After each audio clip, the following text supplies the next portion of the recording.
Good evening, everyone. Welcome back once again to Vicious Rants. And of course, I'm your host, your YouTube messiah, and often imitated, never duplicated superstar Tim Vicious. And talking about what Raw this week, it was the go-home show for the TLC pay-per-view this Sunday. And, alright, overall score for this Raw, you know, always say, two most important Raws of the month are always the go-home show and the Fallout show. And this one, honestly, I really don't know what to say. This is a first for me since I started trying to give an actual like 1 to 10 scale on a regular for you guys. This episode was just kind of gave off like a really weird kind of vibe to where I'm just sitting there and I've been scratching my head non-stop, and I mean literally non-stop, thinking, what the hell kind of score do you give this show? You know? Now, Raw's in North Charleston, so get that part out. Now, the show starts out with the League of Nations in there cutting a promo talking about on how good they all are and on how they decimated everyone last week. So it's not like that's a bad way to start, right?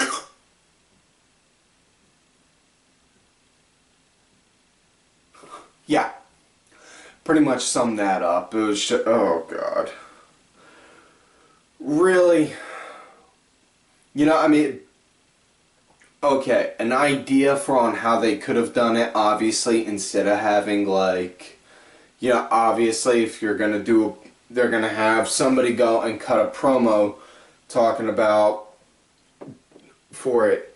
Instead of having the League of Nations start out what they could have done instead, something different and nonchalant, like have Kevin Owens coming out doing a small little promo, even if it's a piece of shit one, talking about with his Intercontinental match with Ambrose, and then Ambrose come out, them two bicker for a minute, and them swinging at each other, and then it leading into the League of Nations then coming out, attacking Ambrose, and then have it transition. But I mean, it was something different, you know.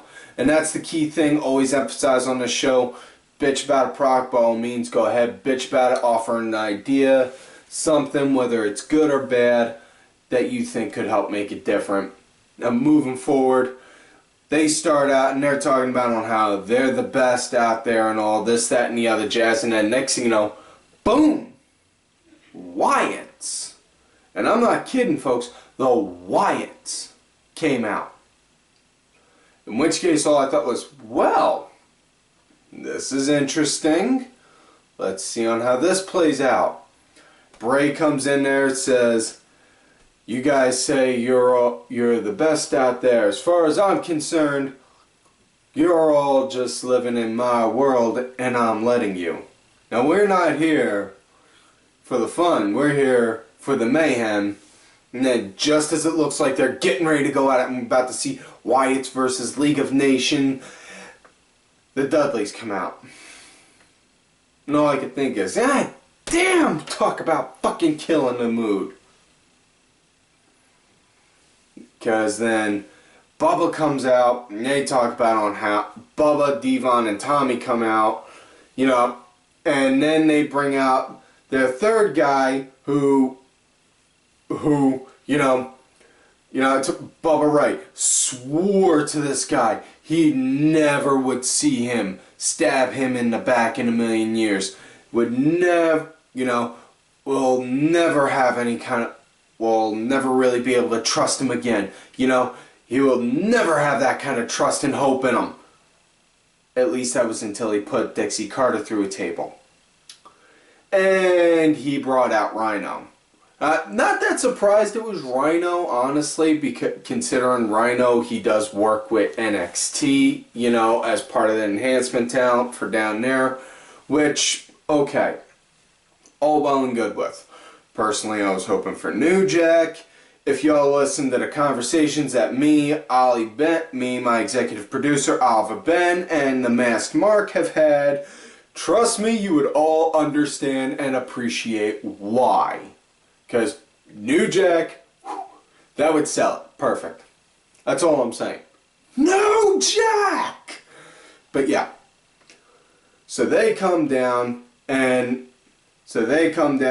go and start the brawl, get ready to come down, and then next thing you know, Roman and his crew come down, and just looking at that, and I just sit there and look like, well, no Teddy Long somewhere sitting in the corner, touching himself in a very naughty place, thinking, we're gonna have ourselves a tag team match! Holla, holla, holla! And then when we come back from commercial, it's a... Hold on, I'm going to explain this because honestly, this sounds about as confusing as WCW trying to explain a triple threat match. A 16-man elimination tag team match. Or not 16, 18-man elimination tag team match. And just go... Oh, God. So, one person from each team is in the ring at all times. They can tag anyone. And if one person takes a pinfall, then their team is eliminated. Okay, interesting concept. I like it, but really overcomplicated the explanation on it. And aside from that, fucking Michael Cole needs to get bitch slapped really fucking hard because Tommy Dreamer, hands down, one of my all-time favorites. Grew up watching the man at the 2300 Arena, Viking Hall in Philadelphia in ECW. You know, I was rooting for him when everyone else was saying, man, don't cheer for him. He just keeps on losing all the time. I freaking love Dreamer, you know, but Dreamer, he hit the DDT, right on point, the Braun Strowman, and fucking Michael Cole calls it the Dreamer Driver. No, the Dreamer Driver, that was the Death Valley Driver, also known as the Spicoli Driver in honor of Louis Spicoli. That is what that is the driver. That is just simply, boom, the DDT. Because, for our best memory I can think of, 3 guys had DDTs for finishers in ECW. Tommy Dreamer, Raven, and Sandman, and that was before Sandman wound up getting the White Russian leg sweep. Mind you, I'm talking about. That's before Sandman started doing the White Russian leg sweep or the Rolling Rock. But, moving forward. After he got eliminated, next thing you know, they did show one part that was a little interesting, seeing Rhyno doing a stare down with Roman Reigns, you know. Gore versus Spear, you know, the brutish powerhouse of then meeting the new, supposed to be brute powerhouse of now, kind of deal. And they just had that epic, kind of awkward stare down, almost. Just like, whoa, shit. To where everyone's brains all at once just thought, well, shit, this would be interesting. You know? And but yeah, it's ECW team. They got the elimination. They got eliminated next. So then it was left to, of course, what a surprise, Roman's team and the League of Nations. So them two are squaring off at each other now, and everyone was, and yeah, it's Ambrose. I give him credit. He was going in there and he was throwing it out there hard and heavy, you know. but in the end, match wound up coming to an end when Sheamus mocked Roman doing the boom fist on the ground thing like he's doing the Superman punch, and then went to go hit the brogue, and just as he goes to hit the brogue in mid-air, and yeah, Sheamus was in mid-air, Roman spears him, gets a 1, 2, 3. So they did that to get the win. Now Sheamus winds up saying a little bit later on that he's going to go out there later tonight and teach Roman a lesson. So get to that part at the end. Next matchup we got is Dolph Ziggler versus Kevin Owens. This was a good match right here. It was more like a brawl than would say like a scientific or a technical kind of match, because it was really more so they were both throwing jabs and punches at each other more so than anything. Wasn't really so much so like you were seeing a lot of technical moves, should say.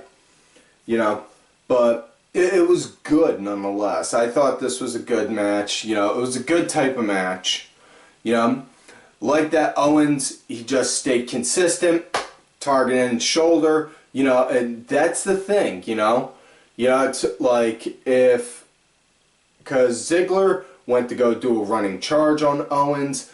Owens moved out the way, shoulder, wham, hit the ring post. Smart move on Owens right there, you know, just like, okay, he hit that, he's selling that, now I'm going to work on that for the rest of the damn match. You know, instead of like, you know, he hit that, it's hurt, and do something else like work his leg.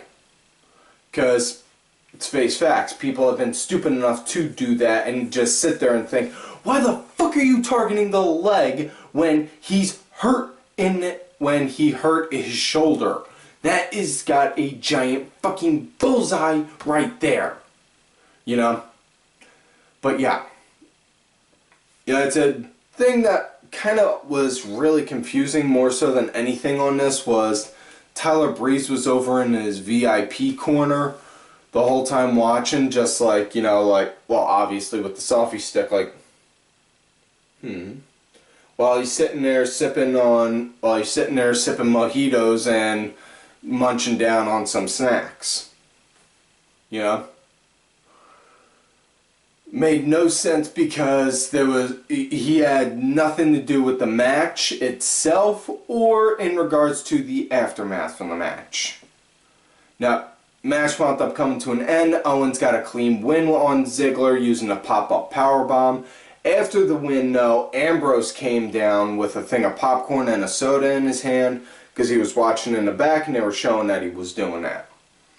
He comes down and Owens is yelling at him the whole time saying, I won the match, my music should be playing, play my music. And then Ambrose just looks at him and he's like, whew, throws the popcorn at him, throws the soda at him, and then just walks away like nothing happened. You know, it's a good psychological tactics, you know, good kind of build-up, but would really prefer more verbal build-up. Would have preferred more verbal build-up for this match, because honestly, the two guys really can work with this, you know. And just as a random thought, if I'm wrong, please tell me otherwise in the comments down below or on my Twitter at TimVicious, but if Dean Ambrose does win, would he not be the first CZW Heavyweight Champion to hold the WWE Intercontinental title? I'm not 100% sure on that. I think he would, though.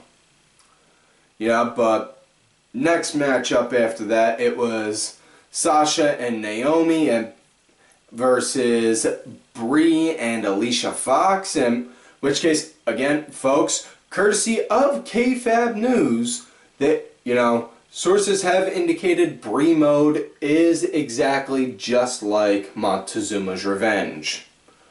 You know, and if you're not aware of what Montezuma's Revenge is, I will give you 15 seconds, maybe less, depending on how long I bother to actually wait. After I'm done this, you can pause, open up a new tab or window, whichever, go on Wikipedia and look up Montezuma's Revenge. And now.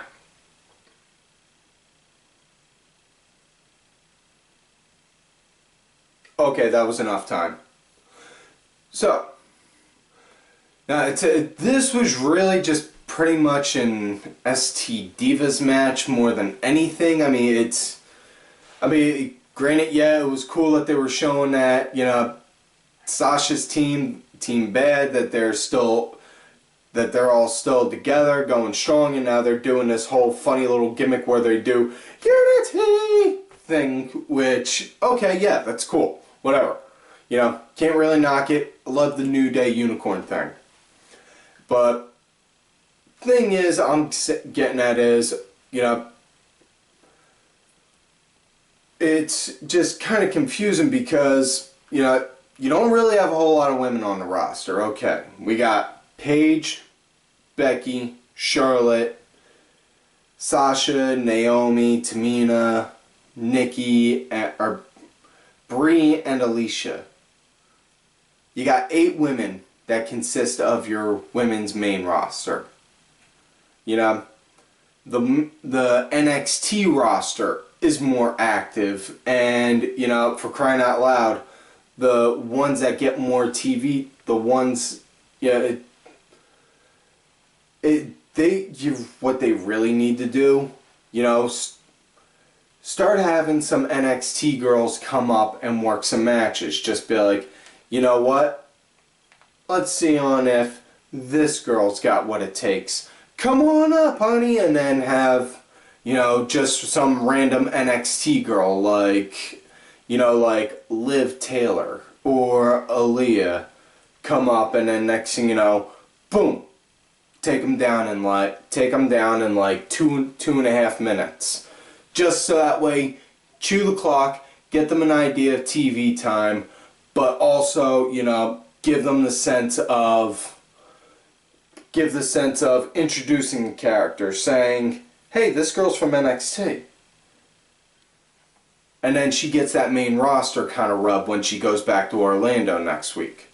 But, moving forward, like I said, this was pretty much just an ST. This kind of had that feel to it. If it wasn't really for the fact that Sasha and Naomi were really like pulling out some actual moves, I would be extremely disappointed on it. But it's match wound up coming to an end. Match wound up coming to an end. You know, Brie was running off the ropes. Sasha grabbed her leg, distracted her, and then she turned back around, started running, and then got caught by Naomi doing that move, the rear view, and then got the 1, 2, 3.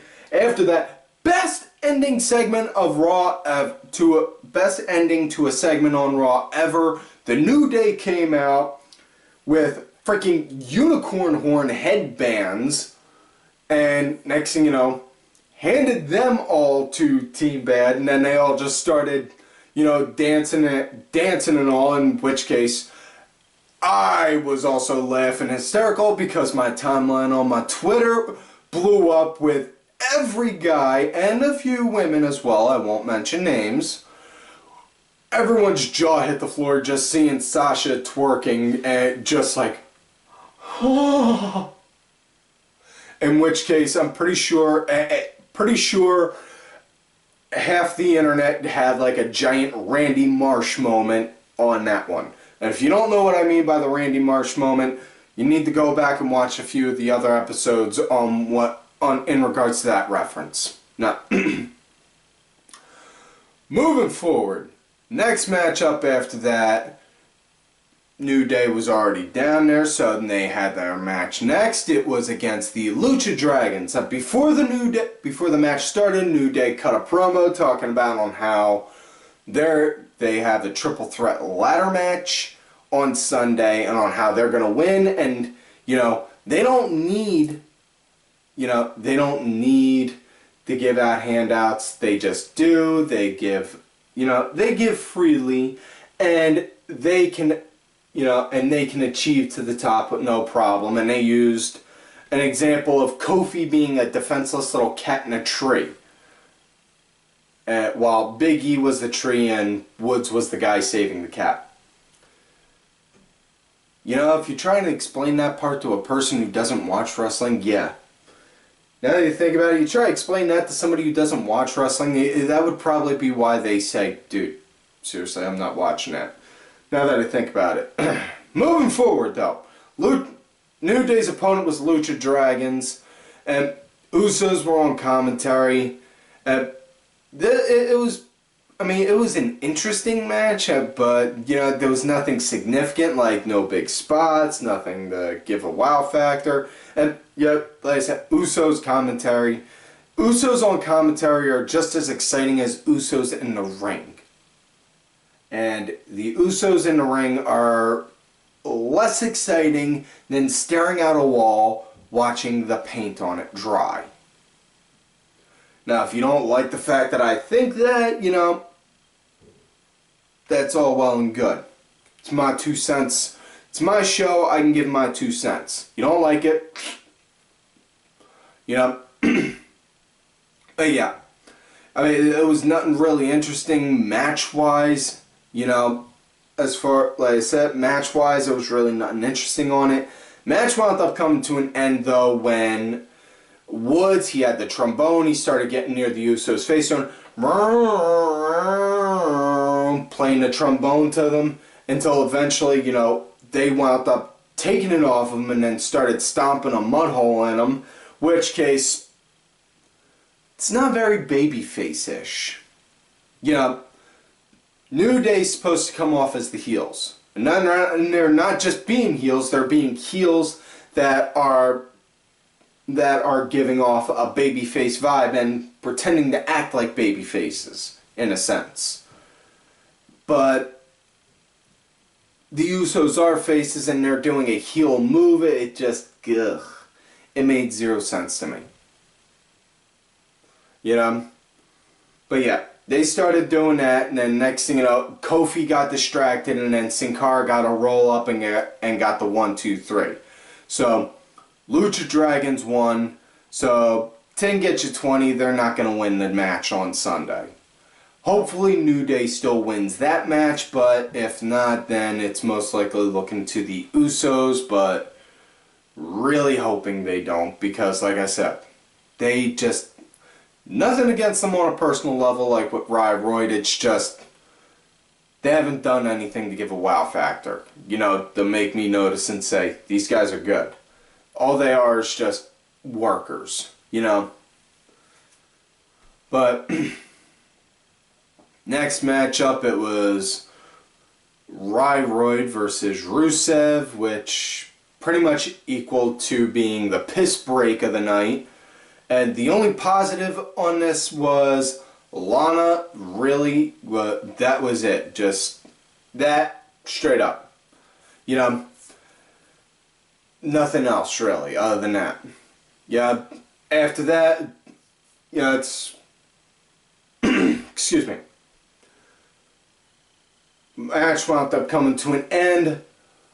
Ryroyd bumped into Lana. Lana sold it like, ah, you broke my leg, you broke my leg. The second Ryroyd went over to her, Rusev just, boom, manhandle him, put the accolade on, and then Lana was walking around like everything's fine, like, oh yeah, hey, oh, hi,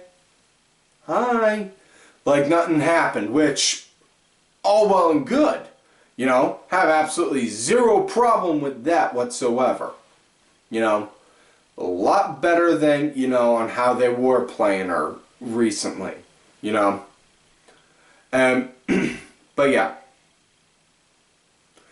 Next matchup after that was Jack Swagger versus Stardust with Titus O'Neil on commentary, which absolutely loved seeing that. But the thing that pissed me off and confused me to no, and I mean no utter fucking end on this was, they went to commercial before this match started.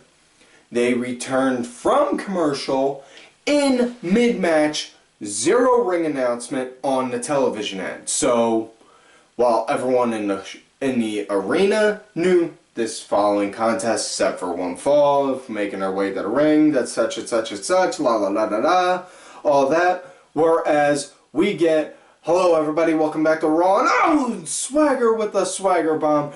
You're just tuning in, we have Jack Swagger vs. Stardust. What the fucking fuck?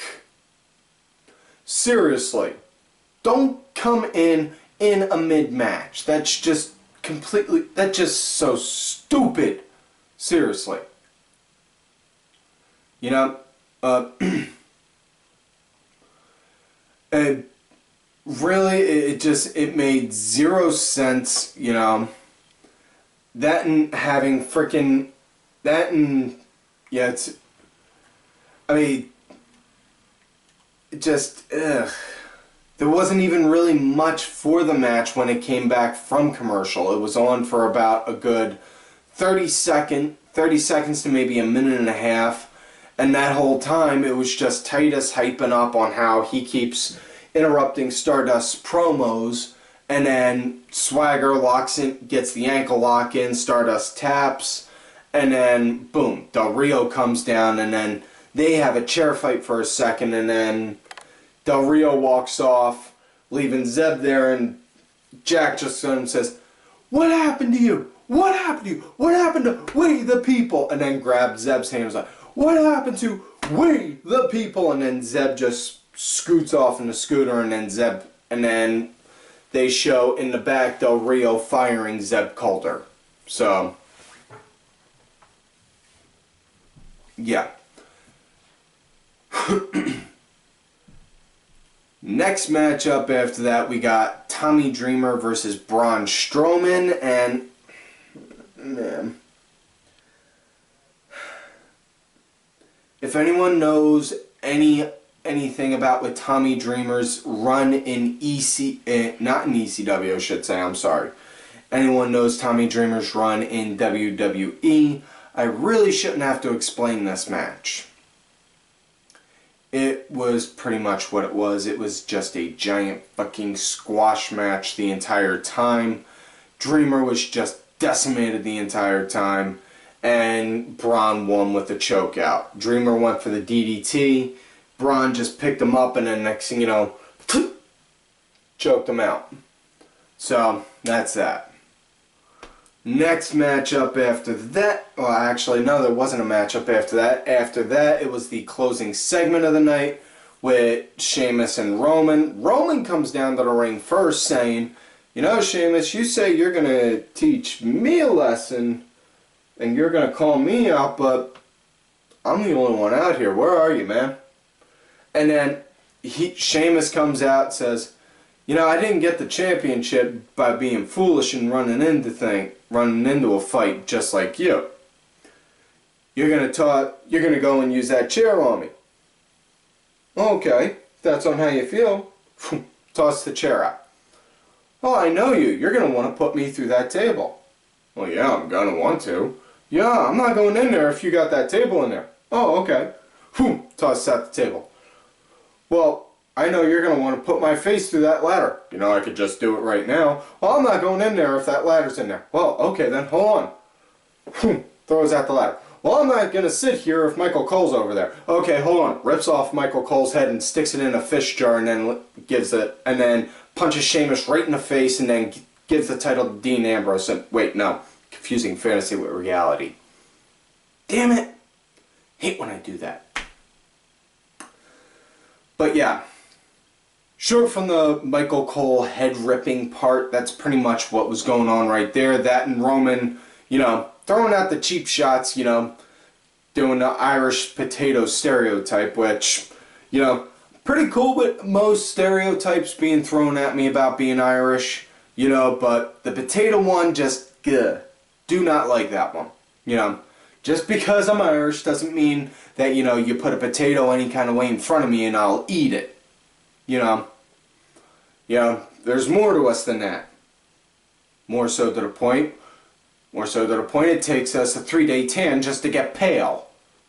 You know, but, yeah. That being said,